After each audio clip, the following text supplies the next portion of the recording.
It's 12 o'clock and time for News Beat here on Metro TV. It's coming to you live from the Okuabwahima studio at North Ridge. My name is Annie Efua Ampo. Coming up in this edition.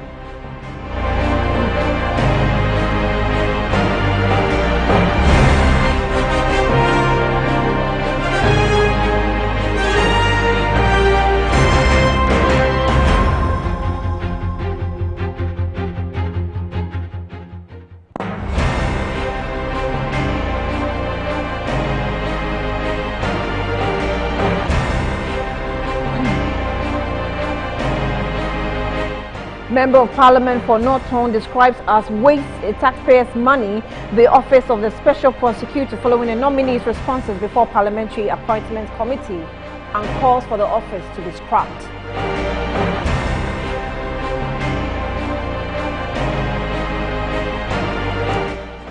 Fresh anti-LGBT+ bill will see culprits and sympathizers fans residents of Zengu evacuated after being trapped at home for 3 days without electricity, water and food following mass flooding in China. We'll bring you details of that.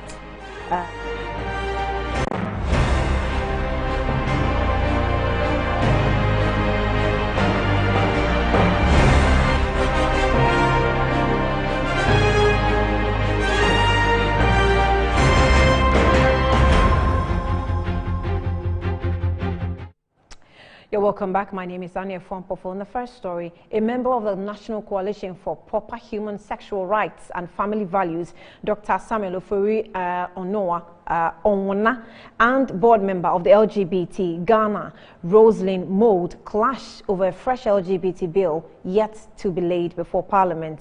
This comes after the bill, if passed in current state, will see culprits face a jail term of up to 10 years, depending on the crime.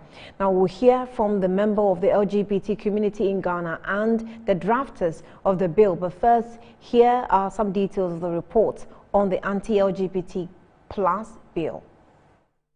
Details of the yet-to-be-passed bill reveals individuals of the same sex who engage in sexual intercourse are liable on summary conviction to a fine of not less than 750 penalty unit and not more than 5,000 penalty unit, or to a term of imprisonment of not less than 3 years and not more than 5 years, or both. This encompasses any person who holds out as a lesbian, a gay, a transgender, a transsexual, a queer, a pansexual, an ally, a non-binary, or any other sexual or gender identity that is contrary to the binary categories of male and female. Anti-LGBT+ legislators had earlier hinted at ongoing deliberations on a document to render the group's promotion and advocacy illegal. Ningo Prampram legislator Sam George and 7 other members of parliament, including the MPP's John Intim Fajo, drafted the bill, which they are seeking to introduce in the House as a private member's bill for the necessary approval. On 29 June 2021, they symbolically submitted a copy of the draft bill to the Speaker Abang for his review at a meeting of the Parliamentary Christian Fellowship. The Speaker is expected to create a window on the floor of the House to allow the MPs to formally move their private members' bill soon. But portions of the draft which hit the internet on Thursday has reignited a conversation about its nature and scope, with many impugning potentially far-reaching human rights violations, including that of allies. It proposed that a person who, by use of media, technological platform, technological account, or any other means produces, procures, market, broadcasts, disseminates, publishes, or distributes a material for purposes of promoting an activity prohibited under the bill, or a reason or a person uses an electronic device, the internet service, a film, or any other device capable of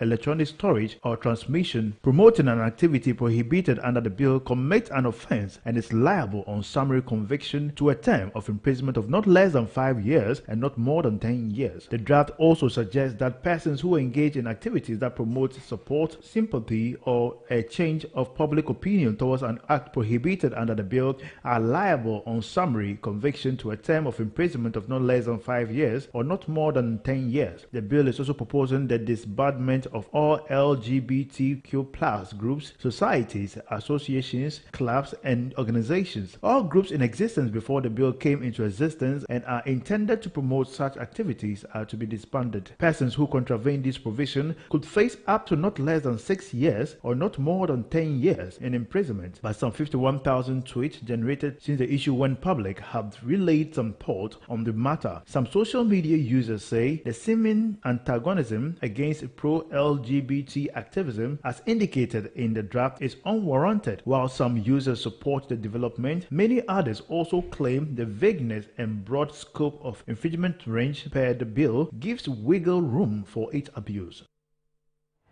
Now, we earlier on had a discussion with them during the News Flash segment, but it's now time for News Beat, and they have joined us back on the line. I'm talking in the person of Dr. Ona and ROSLYN MOULD, who is a member of the LGBT Plus Rights Ghana.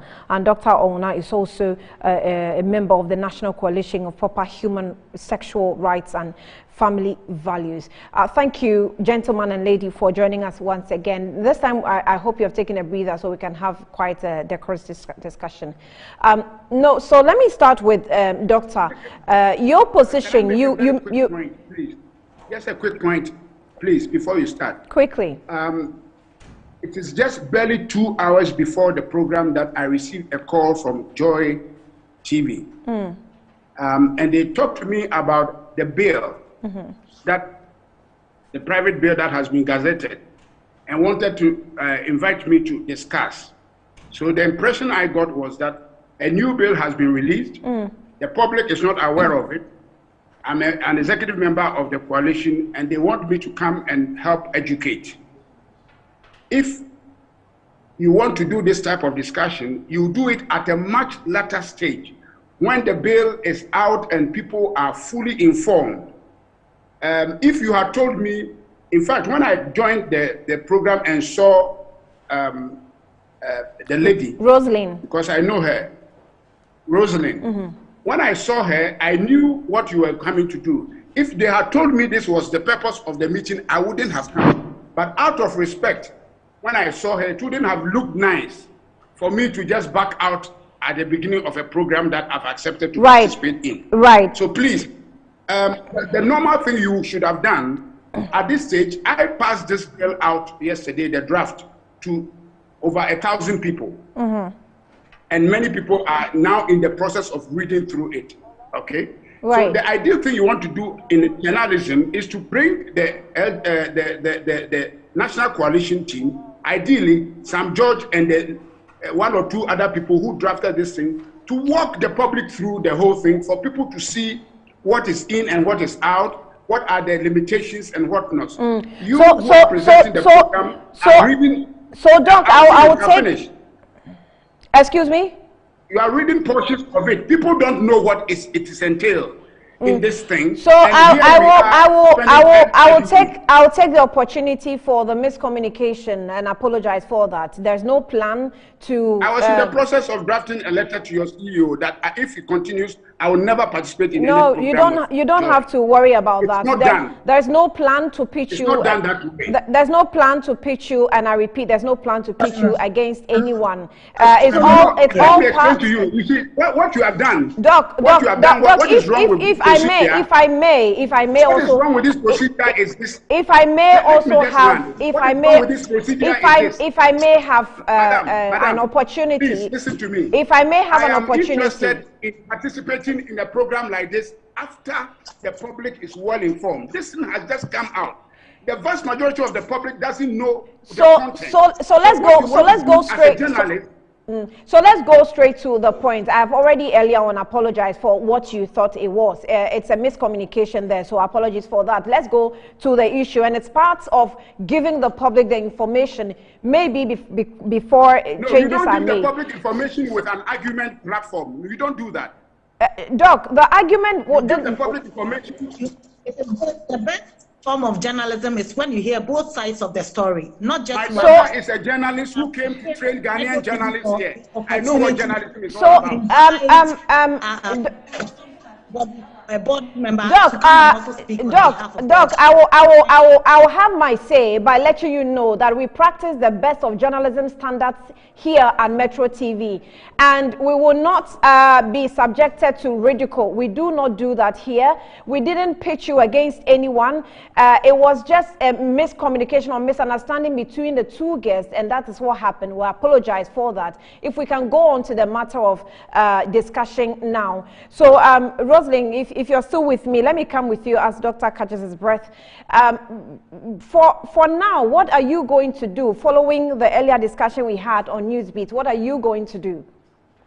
What we are trying to do now is to try to we'll give more information in all the spheres or platforms we can get to also properly inform the public, all Ghanaians, especially stakeholders, I mean, the government, and especially our members, our honorable members of parliament, so they hear both sides of the story. And they will realize how such bills have tried to be passed in so many other African countries, especially funded and supported by these extremist far-right hate groups, who only, this is how they start, with LGBT issues. And the next thing you know is going into women's rights and all kinds of other issues. The American ambassador was talking to us about human rights. They voted against the racism bill at the Doc, if you can hold on.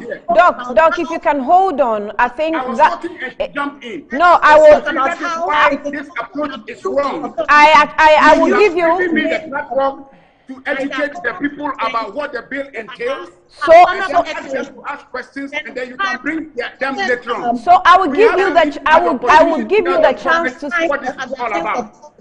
We also have the way that they are coming about. You can see, like, those who have read it are those who are the draft bill, where those who are even commenting on social media and saying how dehumanizing. But ROSLYN, there's one point that Doctor makes. Hold on there, ROSLYN. There's one point Doctor makes that is quite important for you to take note of.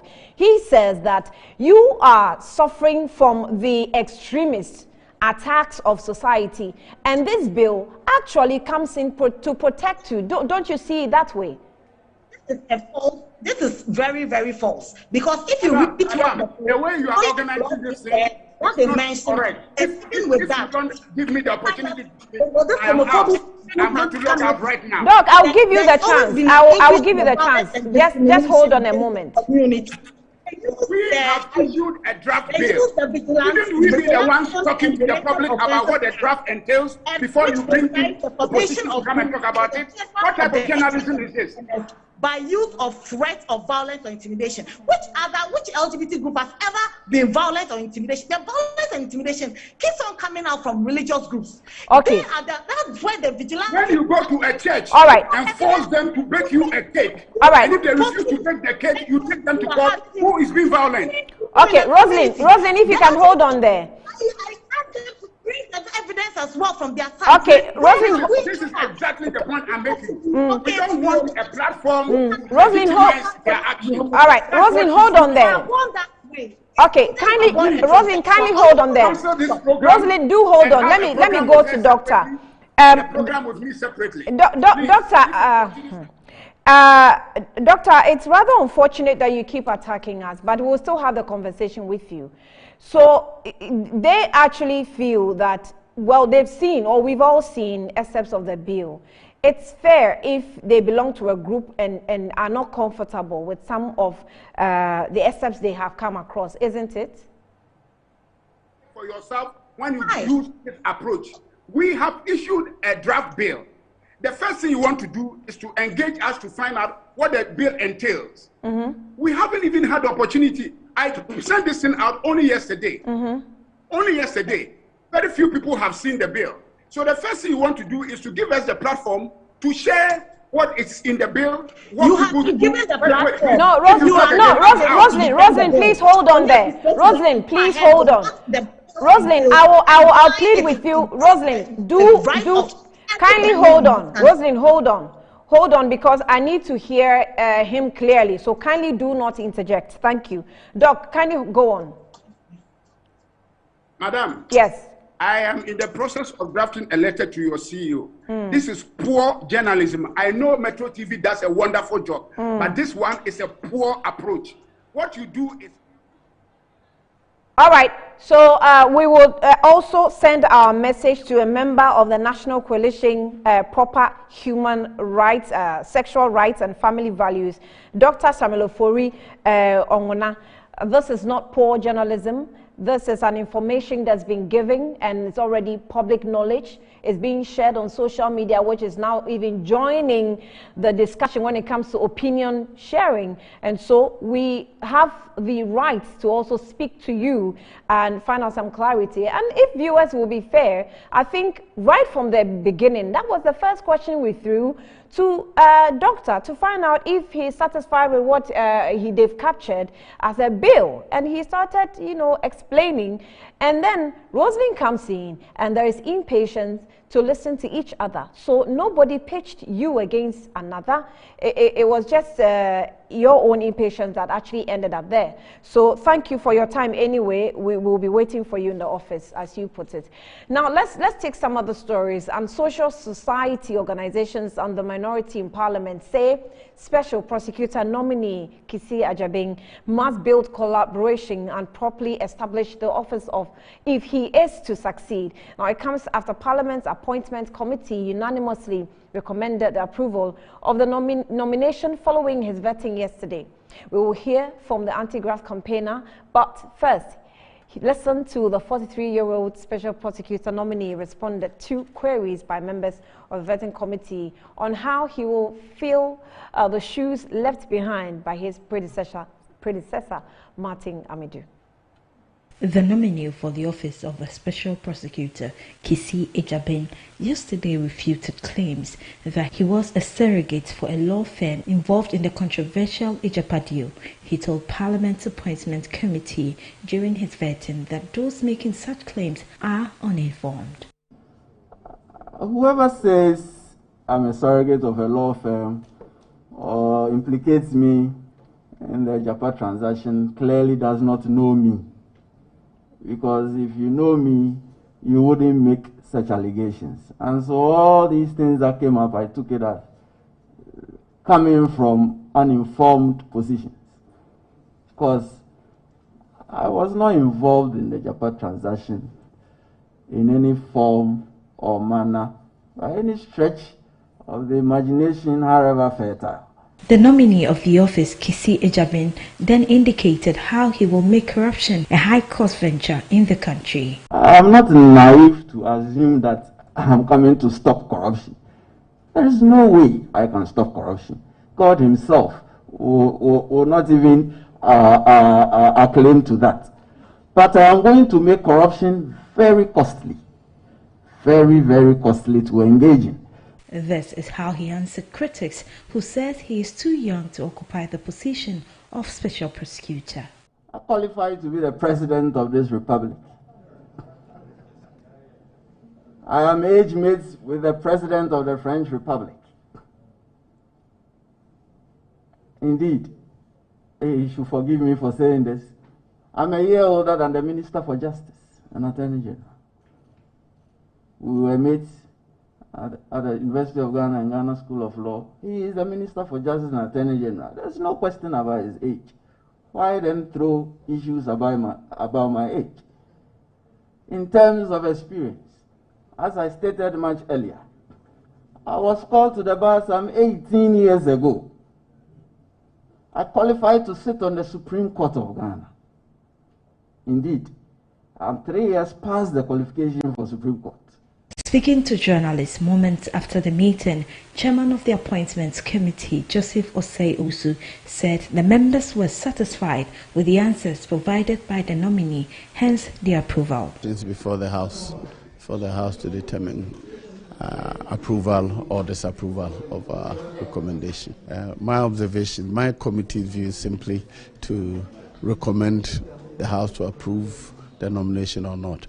As to how other people value or view his answers, I'd rather leave it to them. Committee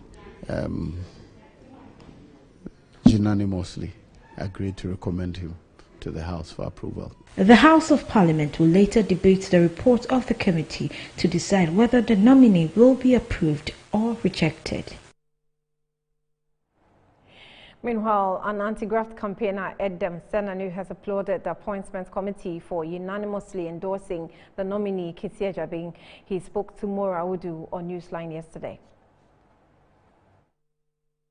Well, my concern was not about capacity. I was concerned specifically about experience. There are three elements of the law that spells out the requirements he has to meet. And one of those requirements is that he should have adequate experience in the anti-corruption sector.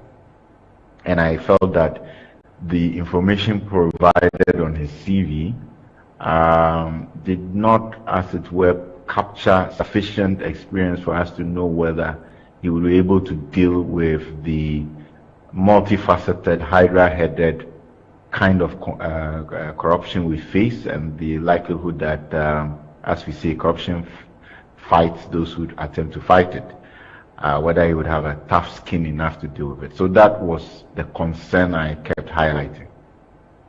Well, to the extent that the subsequent, what did I call it, information available, number one, there has not been any finding against his integrity to the extent that he was able to adequately deal and dispose of the issue of an affiliation with the Japa issue. Would like to just, as it were, he's been given the nod, and I think we should give him the support. The days and months ahead will tell us whether that he has the tough skin enough to deal with the sector and the issues that will be thrown at him. I think that all the relevant questions were asked, and I'm always delighted when, at the end of the day, there's a bipartisan agreement, and in this case, it was a unanimous agreement that he had fared creditably and should be given the nod.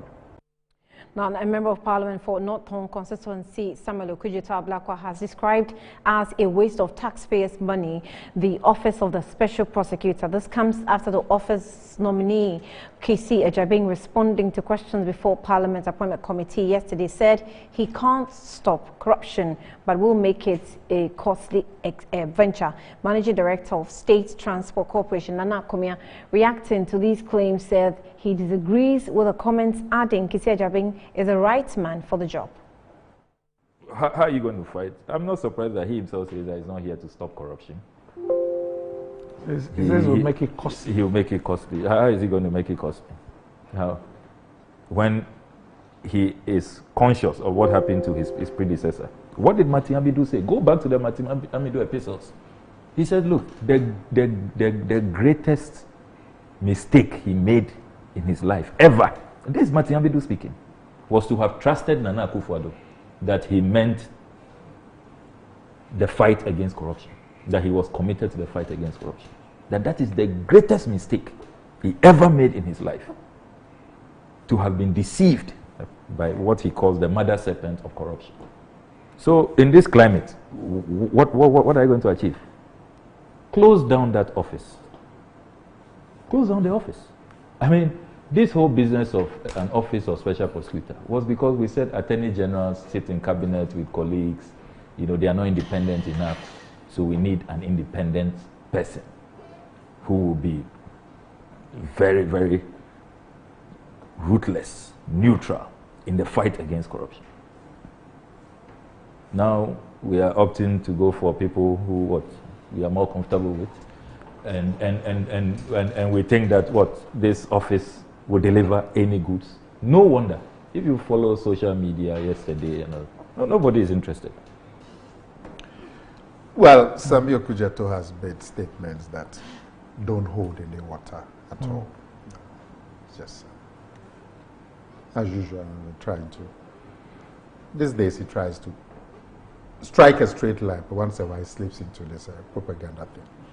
Look, Amidu, the comments Amidu made against NDC.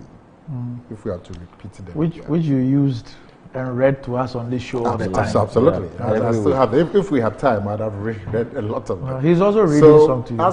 So I'm saying that read both, you know, so that's what I've been doing.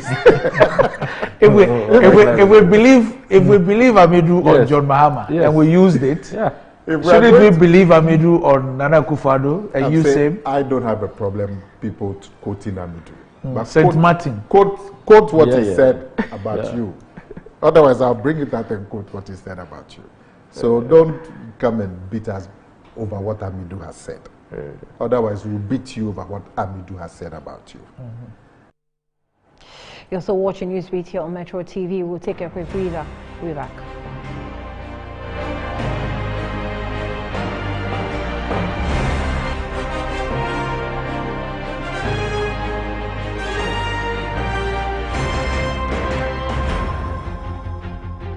That cloth handkerchief gets dirty and wet after wiping your sweat or blowing your nose with it. Keeping a dirty handkerchief in your pocket or bag is very unhygienic. Reusing it increases your chances of getting sick from germs. That is why I always use Flora disposable handkerchiefs. Flora disposable handkerchiefs is disposable, thus making it a more hygienic option. It's thick and very absorbent. With 10 tissues in a pack, Flora disposable handkerchief is better than a cloth handkerchief.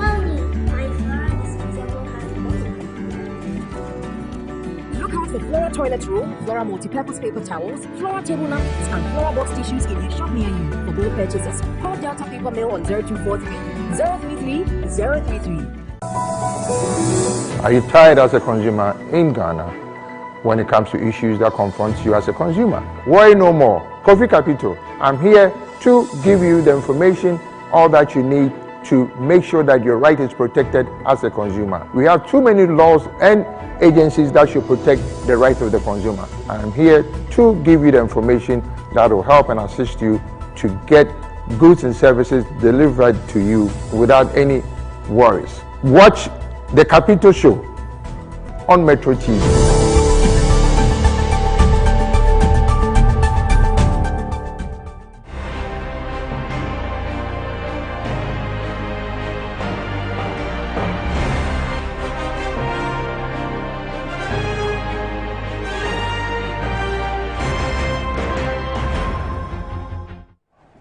You're welcome back to Newsbeat here on Metro TV, and let's take some more stories. The Member of Parliament for North Tongue, Samuel OKUDZETO ABLAKWA, says Finance Minister Ken Ofori-Atta's failure to put a cost to the money expended on the presidential travels to Europe and South Africa this May is unacceptable and a move to keep it a secret. Now, the Managing Director of State Transport, Nana Komia, also says it is disturbing to know that it is taking longer than expected to come with presidential travels cost, but also called for patience.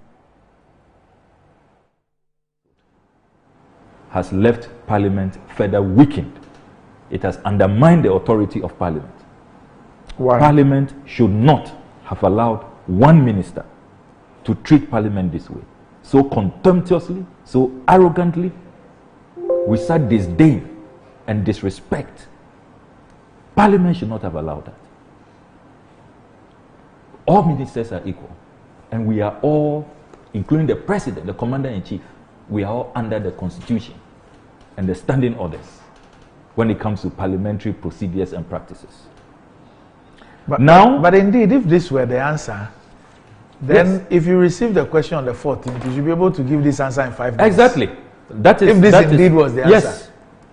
So even if you had received the question even that day, the 17th, yes, you should just have told the clerk at table who brought the correspondence to you that, look, I don't have the answer. This is not for me. It should be redirected. And you just write that Speaker has admitted in error. All he has said is that the office to give that information is the office of the Minister for National Security. So he hasn't refused to answer the question. He hasn't said it is a secret. He has just said that this other office will be best placed to answer it. After 7 weeks. Yes. I'll come to that. So that's what the man has said. So to now come and describe the whole government as sinking so low in accountability is quite unfair. Now, Ranking Member of Parliament's Defence and Interior Committee, James Agalga, is urging all 17 regional police commanders and those at the district level to support newly appointed Acting Inspector General of Police, George Ekufu-Dampare. Speaking on Metro TV's Good Evening Ghana, the MP for Busi South constituency said the only way for the incoming IGP to succeed is for commanders to buy into his vision. Knows very well that, look, to succeed as an Inspector General of Police, because this is a service which is heavily decentralized. So you have the regional commanders, you have the directorates. When you, a while ago, displayed on your screen, CI 76, it was very clear. You have the directorates, you have the units, etc. Then you have the regions. We have 17 regions now, police regions. 16 or 17? 17. Tema is a region? Yes, so plus the, so traditionally we used to have 11. I see. The traditional regions plus Tema. Because Tema becomes a region. Yes. So there's a Tema regional commander. That's right. And there's a Greater Accra regional commander. That's right. Okay. So Tema was a region. And so when talking about police regions, Greater Accra alone accounted for 2 regions. Now if you add the newly created regions, you have 17. You have 17. So you're going to have 17 regional commanders? Yes. Okay. We do have 17. So this is a service that is heavily decentralized. And so for an IGP to succeed, he needs to get all the commanders at the regional level, at the levels of the directorates, and at the district levels to buy into a certain vision that he believes and espouses. He cannot do the job alone. And I believe Dr. Dampare understands that too well. You seem to be sending us an ominous sign that may be difficult to get. No, well, of course. What is coming from you, we take it very seriously. That is the challenge of leadership. We take it very seriously because you have been at the Ministry of Interior. Is it going to be difficult? Well, I don't think it should be difficult. Dr. Dampare is up to the task, but it's up to him to get all the commanders, the heads of the directorates, the commissioners of police to buy into his vision and move along with them. Would he need a new vision? Are you saying we have to buy into his vision because of the current state of affairs of the police that you think is in a state that it requires a new vision? Otherwise, he can just continue what his predecessor was doing. Yes, you see, Paul, the principal mandate of the police is to ensure that there is law and order in our country. But in recent times, I mean, there is no question about the fact that incidents of armed robbery is on the ascendancy. I mean, starting from 2017, 2018, 2019, up to 2021, statistics from the police service itself would show that armed robbery is a major issue that we have to deal with as a country. Now, all along, COP Dr. Dampare has been an integral part of the police administration. He was director for operations. Director General responsible for operations. At the moment, he's Director General responsible for administration. And so he's been with the system all along. Now he's been made Inspector General. How do we deal with the growing incidents of armed robbery, bullion van attacks, highway robbery? Now, still fighting other issues, but this time on education. The Education Ministry is fighting off claims that it misapplied 90 million cedis allocated to the Free Senior High School account. The Auditor General, in a report to the Speaker of Parliament, said between January and July 19, over 19 million Ghana cedis allocated for the free teachers were advanced to 2 institutions, NACA and GES, without definite terms of recovery. According to the report by the Auditor General, between January 2019 and July 2019, a total of 19,217,802 received for free SHS to be utilized for various plan activities were rather advanced to 2 institutions without definite terms of recovery as of the time of audit. The management have not recovered the amount from the beneficiary. However, the Ministry of Education has been setting the record straight on the misapplication of the funds. According to a statement from the ministry, in 2019, the Minister of Education approved the said amount to be borrowed from the free SHS account to support urgent activities of the National Council for Curriculum and Assessment and the Ghana Education Service. The statement said the activities were to be funded by the Ghana Accountability and Learning Outcomes Project, a basic education reform project funded by the World Bank. Gallup, at the time, had not released funds to NACA and GES to implement the time-bound activities.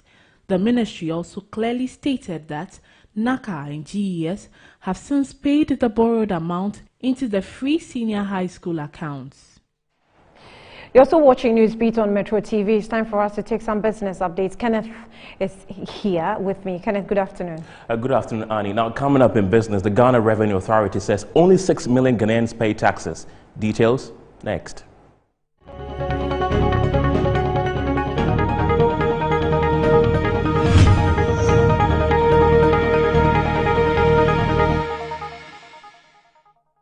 The Ghana Revenue Authority, after the completion of its comprehensive integration exercise with other government institutions, has observed that out of the 14 million registered taxpayers on its books, a majority, 8 million, have not been fulfilling their tax returns, leaving 6 million complying with the tax laws. Saw Ghana Revenue Authority and the Registrar General's Department collaborate with the National Identification Authority to convert the Ghana Card personal identification numbers into taxpayer identification numbers for tax identification purposes. According to the Commissioner General, Reverend Amisha Dai Osu Amwa, completion of the integration saw the registration of 14 million taxpayers, but the majority are not filing their tax returns, even though they might be paying their taxes. From the data, you find out that there are a number of people that are supposed to be in the legal profession, medical profession, engineers, financial sector, among others, but there is no evidence to the effect that they have filed their tax returns. You find people who are above the age of 35 and below the age of 65 who have residence in the top 10 affluent places in Ghana like Laboni, Cantonment, East Legon, yet you do not find their names in the database. Fortunately, we have their names, numbers and Ghana Post GPS and will engage them. He said that the development can be explained in two ways. It can be that he is a doctor or a nurse and is paying the pay as you earn and seems to be paying his or her taxes but has not filed anything, meaning that he or she has not previously registered for 10. It doesn't mean that he or she is not paying. It simply means that he is not filing. But there may be others who are also not paying anything at all. As a result, the GRA is putting in mechanisms to engage all people who are not filing their tax returns to do so by taking advantage of the tax waiver introduced in the 2021 budget and which ends in September. Now, the International Monetary Fund, IMF, has projected the country's debt to hit 83% of gross domestic product by the end of the year, thereby throwing the economy into dreaded list of debt-distressed countries.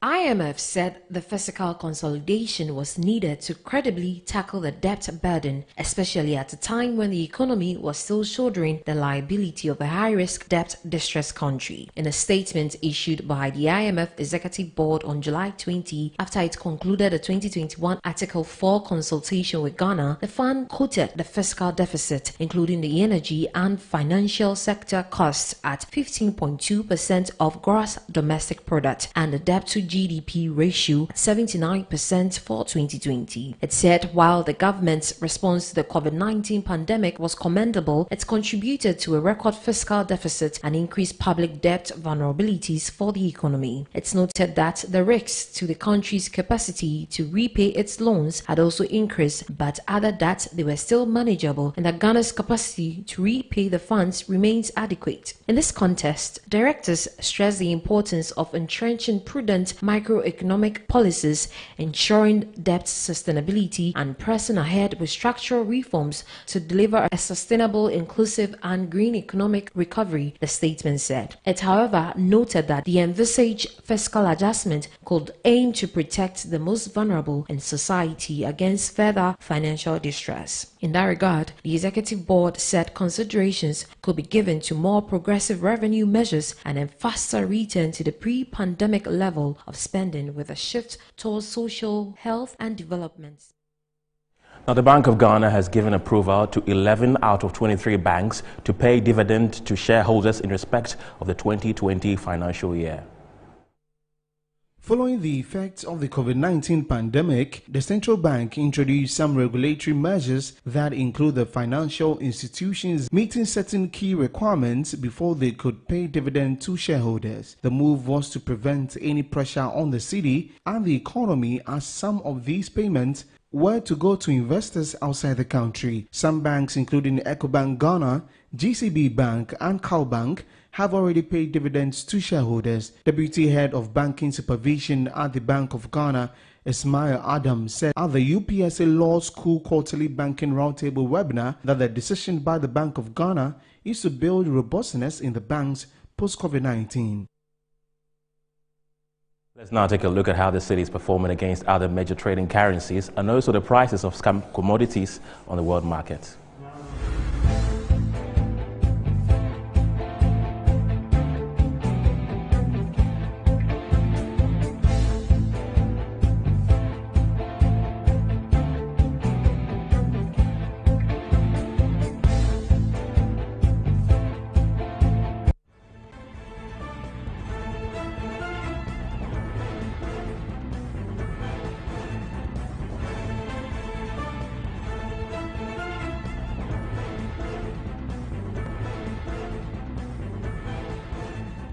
That'll be it for business. My name is Kenneth Jesse. After the break, Phil John Corte will be joining us with the latest in sports. Stay with us.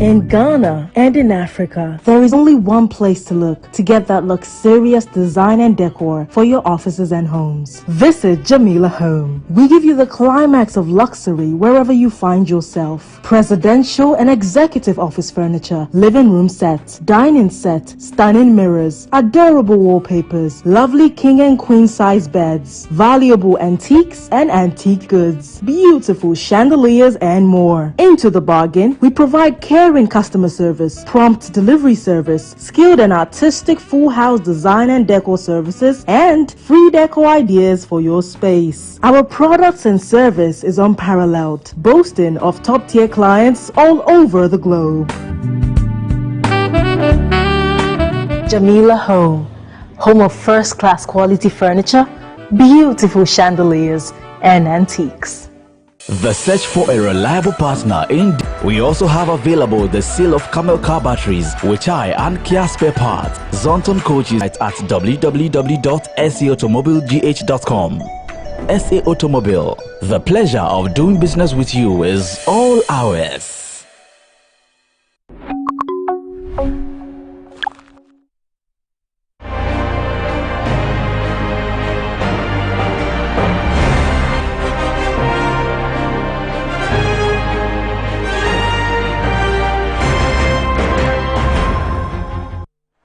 Welcome back and thanks for staying tuned.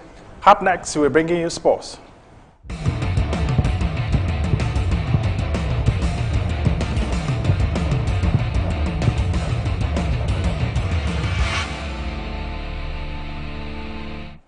My name is Phil Johnny Kwati. The opening ceremony of the 2020 Olympic Games is underway in the Japanese capital, Tokyo, without the usual fanfare with massive crowd attendance. However, outside the Olympic Games Stadium, we have scores of protesters protesting why they have been allowed to go to and watch the opening ceremony. You're seeing pictures on your screens that is coming live from the Japanese capital, that is Tokyo. This is outside the stadium. This is how it looks like. But in there, so much is happening. In attendance is the president of the Olympic Committee, that is Thomas Bach. Also, Japanese Empire also is in attendance. This is the second time the Japan head is attending the opening ceremony of the Olympic Games. The first one was in 1964 when Tokyo hosted the Olympic Games. Let's now focus on boxing. A regional director of the Ghana Boxing Authority, Trinto Walker, has commended the Boxing Fraternity for organization of the Electoral Congress held in Accra yesterday with the election of Ibrahim Kote Nikwe as the new president of the Ghana Boxing Federation. However, he believes that the new executive should focus on the regions. I'm overwhelmed. The way things went on successfully, I thought maybe there will be some sort of things that will maybe mar the beauty of the... It has been centered only Greater Accra, and that is my problem. Peter was the guy who was helping the regions. So I'm expecting these people to come and continue, because the whole thing is said that if you don't put a proper structure on the ground, boxing will never develop. Because for the past 40 to 50 years, you have never seen any boxing going on in the regions. They all talk about boxing in Accra. So I have decided to make sure I organize or establish boxing clubs at the community level, communities. Because when you get the box clubs, you can establish boxing league for them.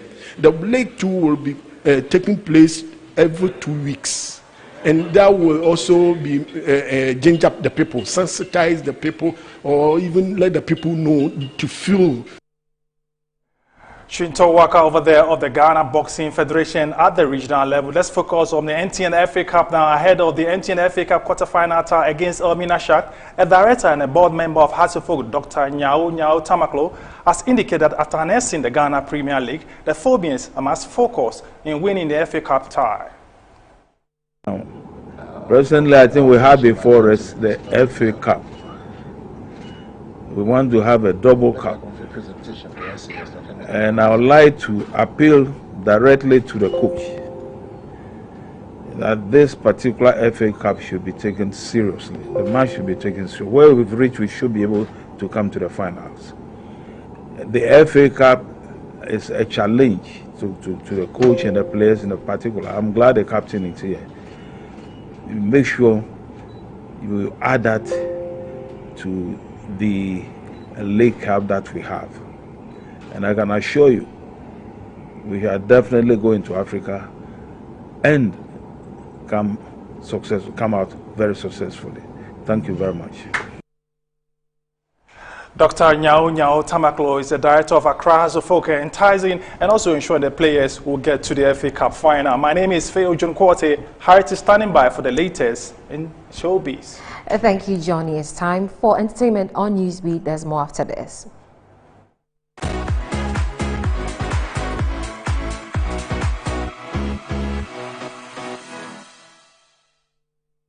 Ghanaian reggae dancehall superstar Samini is set to perform at the Bounce Music Festival in Atlanta, USA on July 31st, 2021. Now, the maiden edition of the festival will see performances from other acts from Jamaica and the Caribbean. The high-grade family boss will perform alongside Itana, Ray Vaughan, Tony Matahanan, Deli Ranks, Kiprich, Sugar Bear, and a host of other Caribbean heavyweights for the Bounce Music Festival in Atlanta. This event was one of the top 3 events in Jamaica. It was formerly called Galley Day Bounce Concert, hosted by Jamaican dancehall artist Tommy Lee Sparta in concert. It is now known as the Bounce Music Festival and will be held out of the Jamaica for the first time.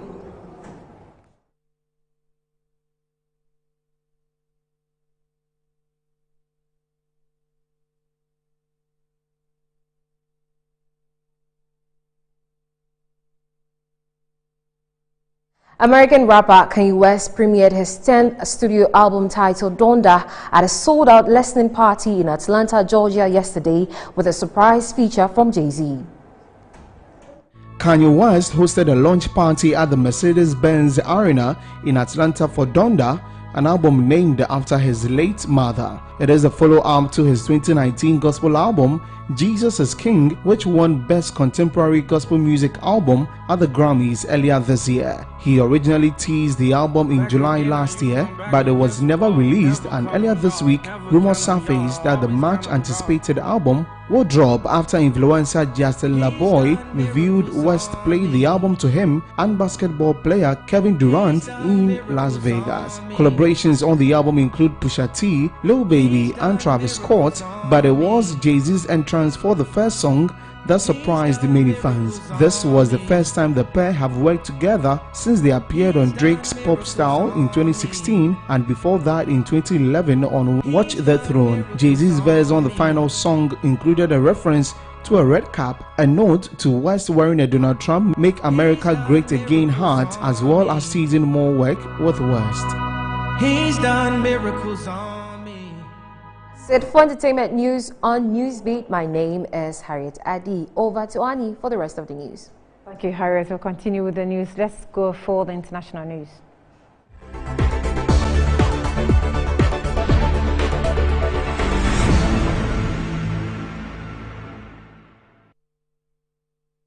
On international front, residents in Zeng were evacuated after being trapped at home for 3 days without electricity, water and food on Thursday, July 22, as mass flooding has left terrifying scenes in China's central Henan province.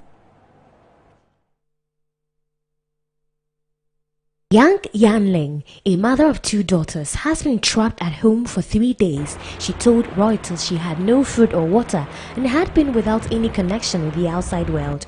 Tens of thousands of people were being evacuated from flood-hit regions of central China as officials raised the death toll from heavy rain that has deluged Henan province for almost a week to 33.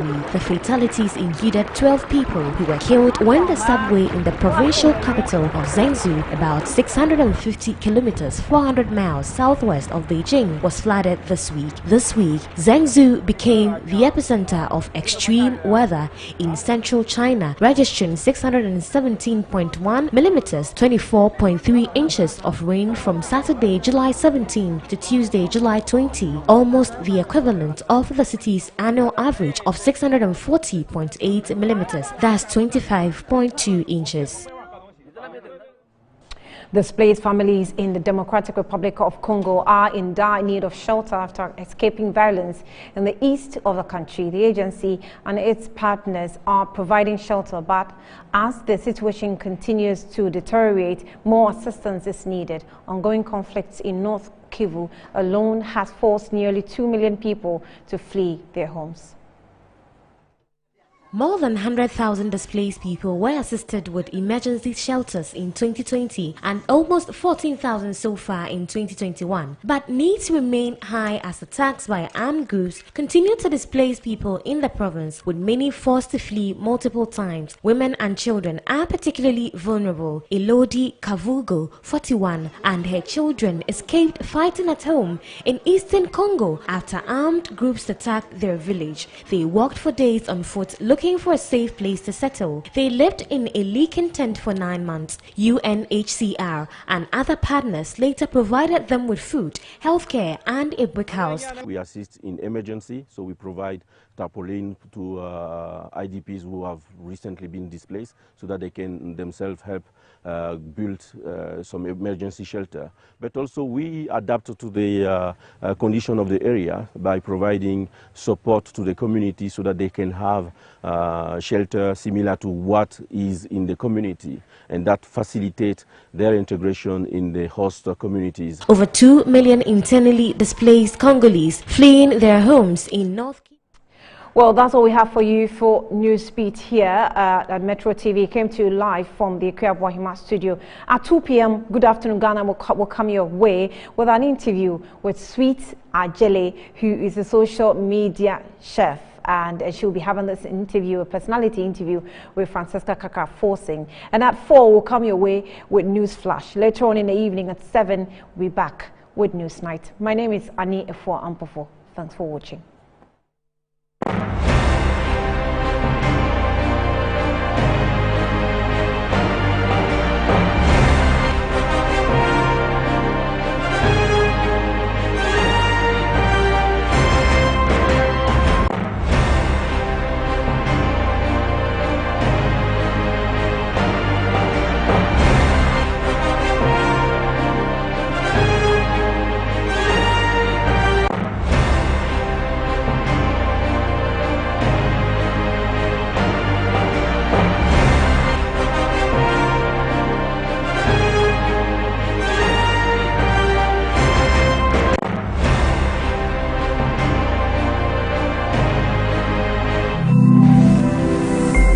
Metro TV, insightful and inspiring moments. Showing on Metro Social this weekend, the Ghana Influential Youth Awards Festival 2021. Hashtag Ember Wedding between Kwame and Bernice. The 30th birthday celebration of Mr. Easy, dubbed Jungle Affair. Make a date on Friday at 9:30 p.m. and a repeat on Saturday at 11:30 a.m. and Sunday at 9:30 p.m.